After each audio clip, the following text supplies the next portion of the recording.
শ্রী শ্রী মা শারদা।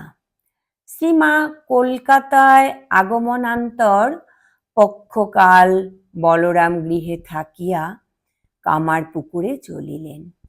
যাত্রার পূর্বে দক্ষিণেশ্বরে গিয়া সমস্ত দেবদেবীকে প্রণাম করিলেন এবং শ্রীরামকৃষ্ণের স্মৃতিচিহ্নগুলিকে আর একবার প্রাণ ভরিয়া দেখিয়া লইলেন।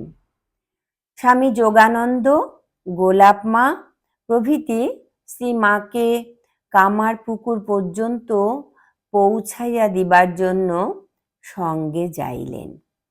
তাহারা সেবারে বর্ধমানের পথে গিয়াছিলেন। হাতে যথেষ্ট পাথেয় ছিল না, তাই বর্ধমান পর্যন্ত রেলে যাইয়া উচালন পর্যন্ত প্রায় 8 ক্রোশ পথ পদব্রজে যাইতে হইয়াছিল। ইহাতে শ্রীমা খুব ক্লান্ত হইয়া পড়েন। উচালনে গোলাপ মা কোনো প্রকারে একটু খিচুড়ি রাঁধিয়া দিলে ক্ষুধিতা শ্রীমা তাহা খাইয়া বারবার বলিয়াছিলেন, ও গোলাপ, তুমি কি অমৃতই রেঁধেছ? কামারপুকুরে দিন কয়েক থাকিয়া স্বামী যোগানন্দজি প্রভৃতি সকলেই অন্যত্র চলিয়া গেলেন। অতঃপর শ্রীমায়ের অতি দুঃখময় কামারপুকুর জীবন আরম্ভ হইল।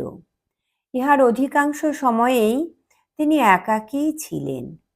2-4 জন পূর্ব পরিচিত গ্রামবাসী ছাড়া তাহার দুঃখের সংবাদ লইবার বা সহানুভূতি করিবার কেহ ছিল না।